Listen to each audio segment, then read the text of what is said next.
listening to the Art of Homeschooling podcast, where we help parents cultivate creativity and connection at home.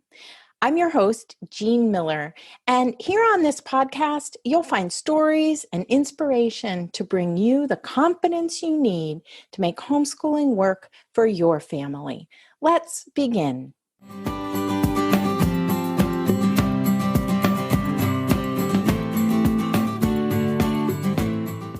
Hey there, homeschooling friend, and welcome to this episode all about acknowledging the messiness of the homeschool life.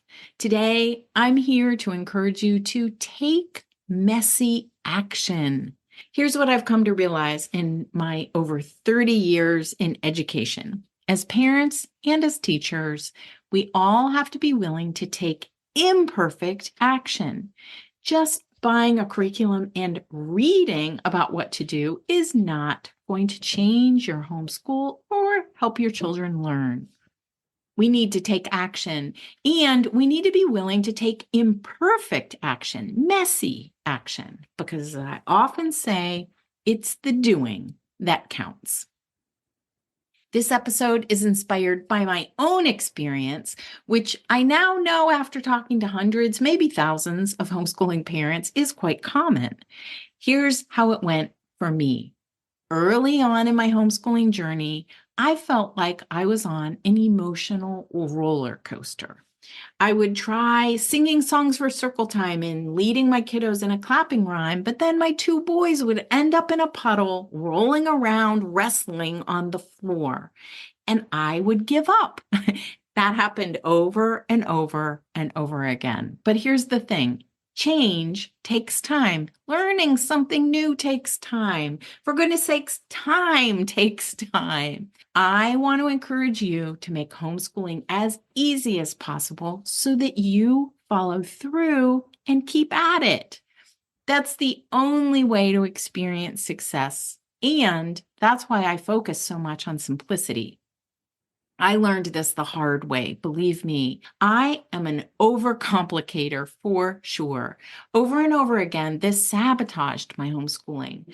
I would make elaborate plans, try them out, but give up too soon. Switch gears, buy a new curriculum thinking that was the answer, when really the answer was right in front of me all along. Start small and build up to full homeschooling days, one little bit at a time.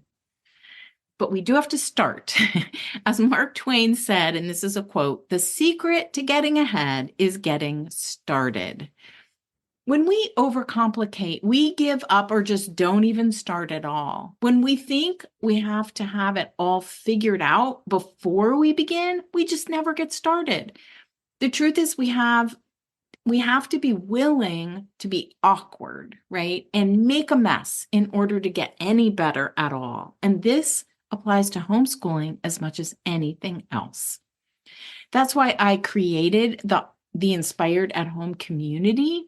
I wanted to offer training, coaching, and community all in one place so that homeschoolers like you can learn as you go. Because this is a process. We need to try something, iterate, try again. And most of all, we need to be willing to fail, to have things be messy a lot of the time. As Samuel Beckett said, ever tried, ever failed. No matter, try again, fail better. The biggest barrier to being consistent is not being willing to make mistakes and keep going. We don't need big elaborate plans. That actually can hinder us from moving forward. We need mostly a willingness to take messy action. So today, I invite you to accept this homeschooling life as messy and imperfect with lots of failures, which really means lots of opportunities to learn. We think we just need that light bulb moment of inspiration, and then we're going to be able to change quickly. Like once we decide to homeschool or bring more hands-on learning, we think that suddenly we'll understand what we need to do and change will be quick and easy. But just because we have that knowledge doesn't mean change is quick and easy. It doesn't actually go that way. Change takes time. Believe me when I tell you there will be lots and lots of failure. And you might not even notice the change or that things are working or that your child is learning until all of a sudden the changes start to compound. And then change seems to happen suddenly. But change is never sudden.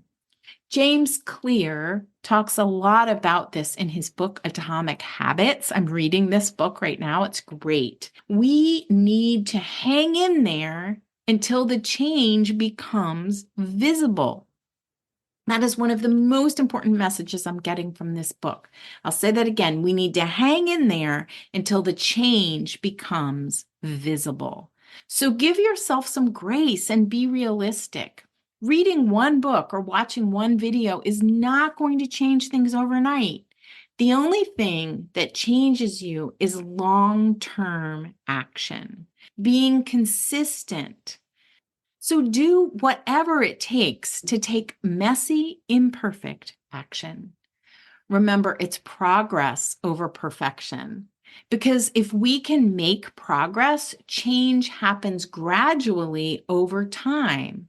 Successful people try and they fail lots and lots and lots of times, but they're not derailed by failure because they expect it, they anticipate it, and realize it's part of the change process. The key is to embrace failure as part of the journey itself. Learn from it and use it to continue on. Use it to learn what works and what doesn't, and you're more likely to make quicker and more consistent progress.